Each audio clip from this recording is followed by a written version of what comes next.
Alright guys, welcome to my first long knife review. This one's gonna be one, maybe two videos long. I'm gonna cut them in between because I've got a lot to say about the knife that I actually want to review. And right now you're probably thinking that it is the Spyderco Native and you're on the wrong video, or I changed the name or something like that. But really and truly, I am gonna get to the knife in question. But I'm going to start with why I wanted it in the first place. And for many of you, you'll agree with me, it was the next logical step for a native user.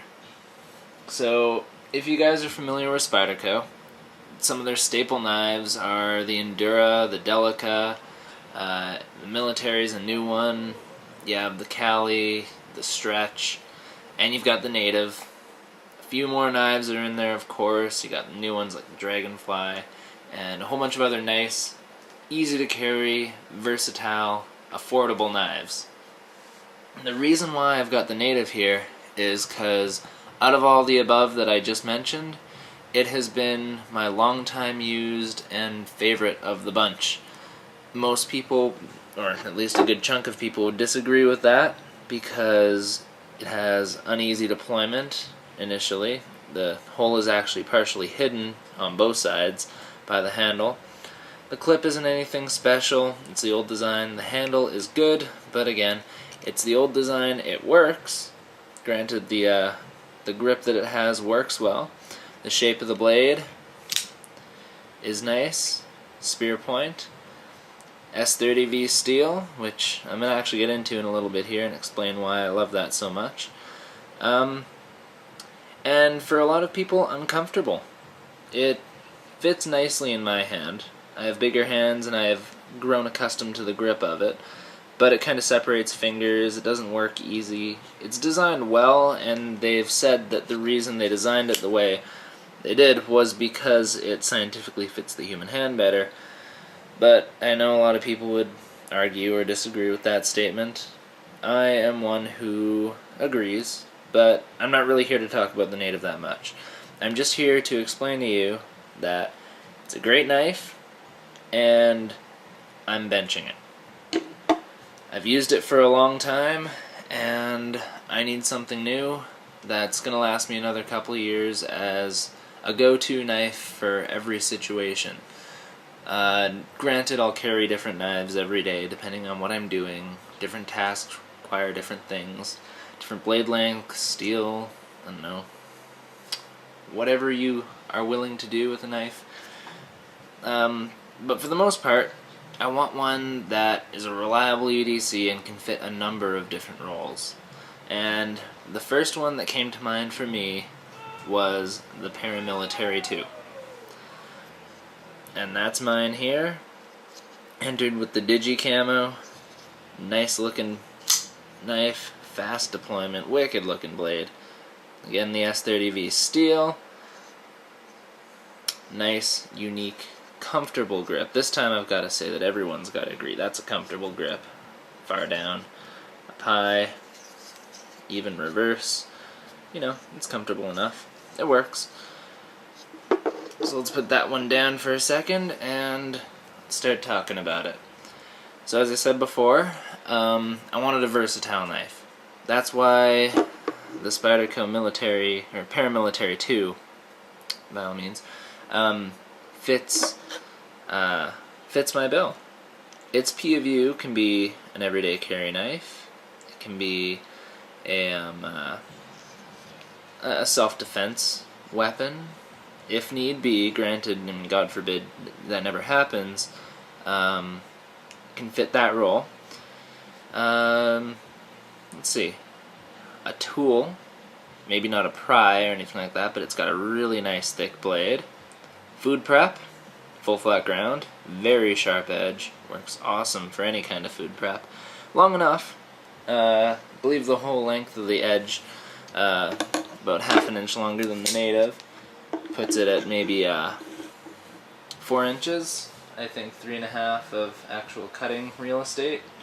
And I've got some stuff here that I'm looking at right now. Yeah, it's got 87 millimeters, so 3 7/16 of an inch. 3 7/16 inches of cutting real estate, as I said. And again, full flat ground, so it's going to do really well for any kind of food prep. The Native was a little worse. I mean, hollow ground, granted, but this pure point blade just isn't made for something like that. It's good for opening boxes and poking things, but this one can do that too. But it can do a lot more. So where was I? Alright, so food prep, self-defense, emergency self-defense, it's a tool, everyday carry knife, and I don't know, I guess that about covers it. Whatever other role you find yourself in that you need a decent working knife for, or a sharp knife, shaver, I don't know. Whatever you like to use your knives for, this will probably fit the role. Let's see, the size of the knife. Closed, we have 4 13/16 inches. The blade length itself, again I said, closed is 4 13/16. Oh, I'm reading the same facts over and over again. Bear with me, guys. Alright, blade length, again, the 87 millimeters. Cutting edge, 78. Thickness, 3.5 millimeters. So, again, pretty damn thick. Overall, almost 9 inches. 8 9/32. So, large enough knife, not over 10 inches, so portable enough. Weight?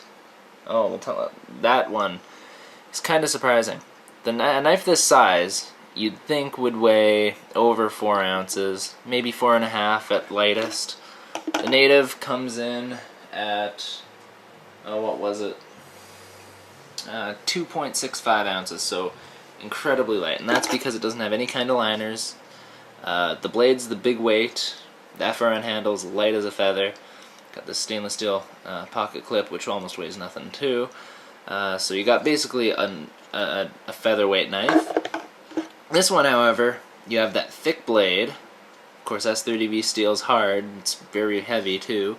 G10 scales almost weigh nothing. These heavy steel, what are they? Spacers, as well as a steeled out lanyard hole. It's got the regular pocket clip, a nice looking pocket clip, by the way. I'll get to that in a bit.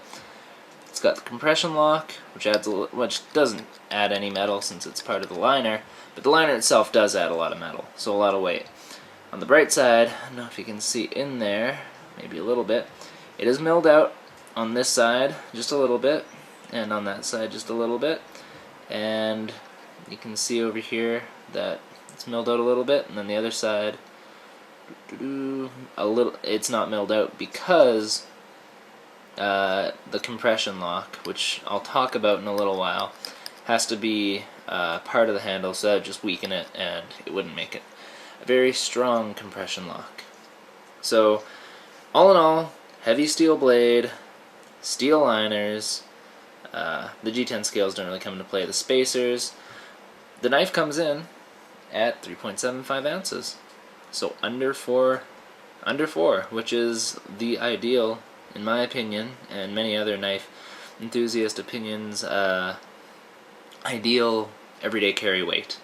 A lot of guys like a heavy knife, a lot of guys like a light knife, and personally I like an in-between. I like it so that way you can feel it, you know it's there, you know where it is in your pocket, but you don't want it weighing you down. If you're carrying a lot of other stuff, it just would get in the way. So on the bright side, it doesn't. Great weight. Awesome weight. Let's talk about the steel now. What do we got? CPM S30V. You can see there, and it's the Spyderco one, done by oh, forgive me. Done by that knife company I'm going to reference again. I did it in my first video, and maybe I'll remember it in the time that we got here. But Crucible Steels. They make the steels. They did a fantastic job with CPM S30V. It's become, and has been for a year, or maybe even longer now, my favorite steel to have. It's strong, it holds an edge, and it holds a really sharp